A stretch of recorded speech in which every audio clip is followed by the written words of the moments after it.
Hello!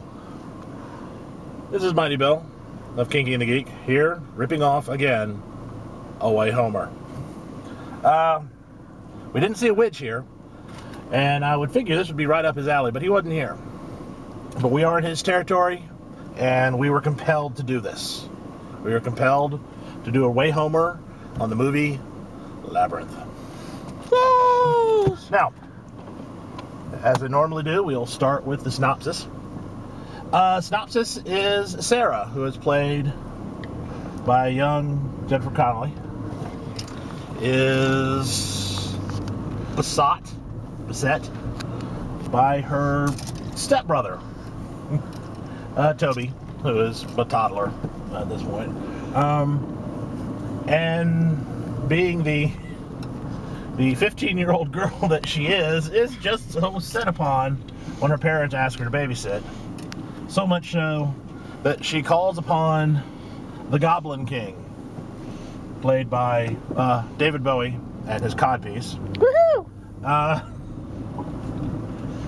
to come and take the baby away. Which, of course, she has buyer's remorse right away, and is then forced to endure the terror that is the Labyrinth. That's about it. This was the first time, even though I was in high school when this came out, I did not get to see this. I did not get to see this on the big screen. Much to my chagrin, now that I've seen it on the big screen. Only seen it fairly recently when I was graced with the presence of one Alicia Welchel.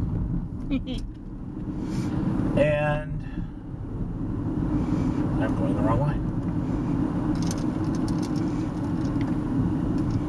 Was pleasantly surprised. This was actually a, I guess you call it Kickstarter type of thing that someone decided, oh shit, we're in zombie country, also known as the Cobb Energy Center. Oh my.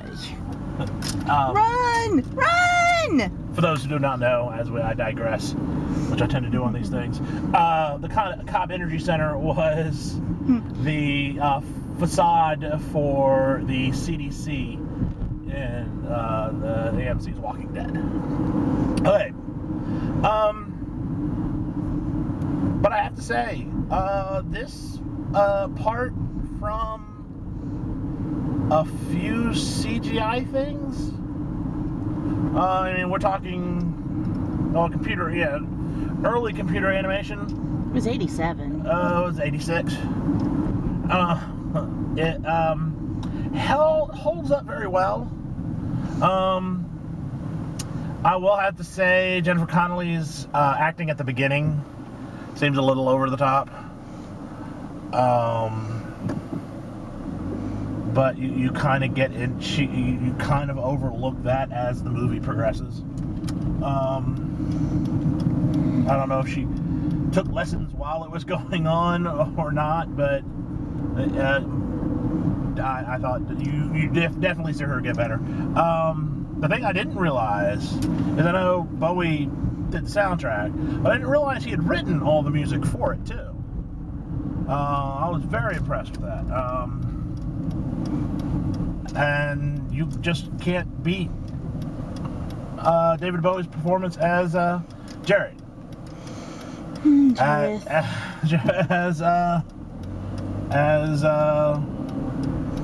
the show of Squeals of Delight when he first shows up on screen. Much like, it was funny because it was much like the reaction you get when Frankenfooter first shows up in Rocky Horror. But then again, he's almost got the same role. The movie really doesn't, even though it is within the first 10 minutes, really doesn't pick up until Jareth shows up. I'd be his Goblin Queen. It is very interesting to have seen it because it was in one of the smaller theaters, but it was packed to the the gills with people, definite fans, and you could definitely had people bringing their kids, which was really interesting. But the puppeteering and the story really do hold up to, I guess you could say, today's standards. Although, honestly, today's standards aren't all that great in some cases. I could actually see this movie, if shot today, there would be no puppets. Everything would be CGI. And honestly, I could not. I'm sorry if I think if I gave it some good thought, I could probably think of someone who could probably play the characters, but they would have put in the. It would have been the girl of the moment, whoever that is at this time, and you definitely wouldn't get someone like Bowie doing the Goblin King. I think that's one of the shames of us missing Jim. That a movie like this would not exist. Well, I take that back. There are people out there that probably would try at least. But it's interesting how in discussion as we were leaving the theater, because the majority of us either never got to see it on the screen, being some of the younger people who fell in love with it on VHS and DVD, or people who had not seen it since its release in '86, which wouldn't have taken much long because, as I said at the beginning, this movie really wasn't very well received at the time. So, excuse me. But talking about this, especially being in a room full of geeks and costuming geeks at that, details that you did not notice on the small screen that get blown up as big as life on the big screen. I think the two things I noticed was the gold piping on Sarah's dress in the beginning as she's playing with her dog, and excuse me, and the fact that Jareth was wearing leather armor, or looks something very close to.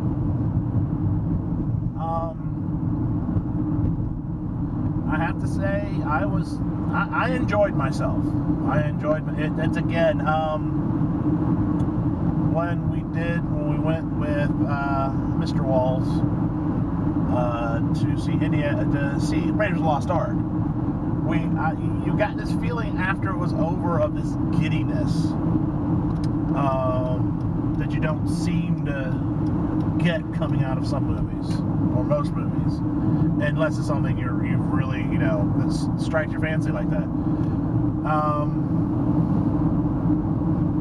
Yeah, I think I'm getting old crusty man at this point, where I'm just gonna get off my lawn and give me back my movies. But if I had to rate it,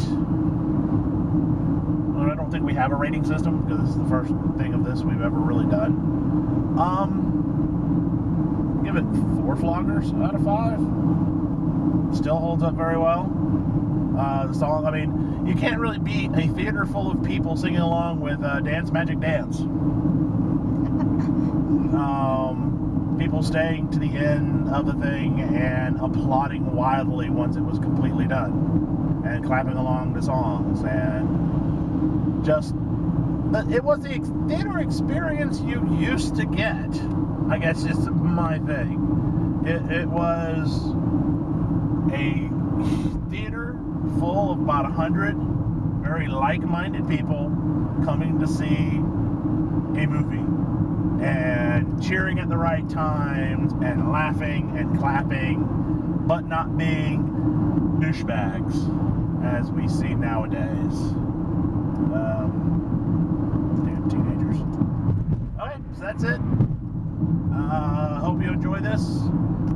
We hope to get much more stuff like this, and hopefully get back on a regular schedule of podcasts, because I'm itching for podcasting. So, coming from the 288 85, rattling my brains out. I leave you with a be good or be good at it.